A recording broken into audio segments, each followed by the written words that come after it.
Hi friends, welcome back to பசியும் ருசியும். இன்றைக்கி பசியும் ருசியமில் பன்னீர் ராகி ரோஸ்ட் எப்படி செய்கிறது அப்படின்னு பார்க்க போகிறோம். சாதாரணமாக அந்த ராகி தோசைஸ்லாம் பார்த்திங்கன்னா கேழ்வரகு தோசை இது பார்த்திங்கன்னா வந்துட்டு சாப்பிட மாட்டாங்க. பசங்களும் சரி, வீட்டில் இருக்கவங்களும் சரி, கலரை பார்த்தாலே இரிட்டேட் ஆகிடுவாங்க.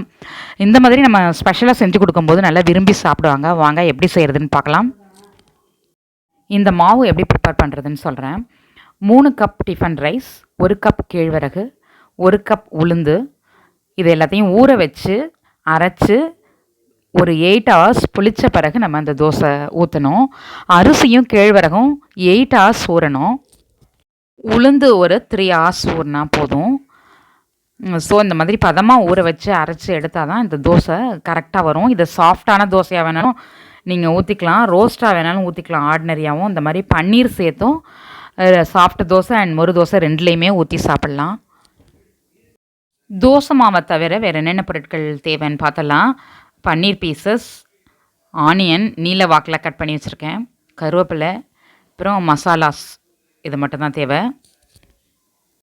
இப்போது இந்த பிளேட்டில் 1/2 spoon garam masala, 1/2 spoon plain மிளகாய்த்தூள், 1/4 ஸ்பூன் மிளகுத்தூள், உப்பு எல்லாம் எடுத்துகிட்ருக்கேன். இதை ஈவனாக மிக்ஸ் பண்ணிக்கலாம். நீங்கள் மிளகாய் தூள் வேண்டாம் அப்படின்னா மிளகுத்தூளே அதிகமாக சேர்த்துக்கலாம். வெறும் மிளகும் உப்பும் மட்டுமே சேர்த்துக்கலாம், அதுவும் நல்லாயிருக்கும். இது கூட கட் பண்ணி வச்சுருக்க பன்னீரை சேர்த்து நல்லா மிக்ஸ் பண்ணிக்கணும். பன்னீரில் எல்லா பக்கமும் அந்த மசாலா கோட்டாகிற மாதிரி நல்லா மிக்ஸ் பண்ணிடணும். தோசைக்கல் நல்லா ஹீட் ஆகிடுச்சு. இப்போ நம்ம வச்சுருக்க மாவை எடுத்து ஒரு ஃபுல் கரண்டி சேர்த்து அப்படியே ஸ்ப்ரெட் பண்ண வேண்டியதான். யூஸ்வலாக முறு தோசை ஊற்றுற மாதிரி ஸ்ப்ரெட் பண்ண வேண்டியதான். இந்த மாவு ரொம்பவே நல்லா வரும். ஏன்னா 8 ஹவர்ஸ் ஊற வச்சுருக்கோம் இல்லை, கேழ்வரகு அரிசி, அதனால் பக்காவாக வரும். கல் ஃபுல்லாக பெரிய தோசையாக விடலாம். தோசை ஊற்றினோடனே ஆயில் சேர்க்கக்கூடாது. நம்ம மசாலா போட்டு வச்சுருக்க பன்னீரை ஒன்று ஒன்றா எடுத்து இந்த தோசை மேலே அப்படியே வச்சுன்னா அது ஒட்டிக்கும். சில இடங்களில் ஒட்டாது. அப்போ நம்ம அந்த பன்னீர் பீசஸை மாவில் டிப் பண்ணி அதை தோசை மேலே ஃபிக்ஸ் பண்ணி விடணும். இப்படி தோசை ஃபுல்லாக ஸ்ப்ரெட் பண்ணிக்கலாம். உங்களுக்கு எவ்வளோ பன்னீர் வேணுமோ ஜாஸ்தியாக வேணாலும் ஜாஸ்தியாக ஃபிக்ஸ் பண்ணிக்கலாம்.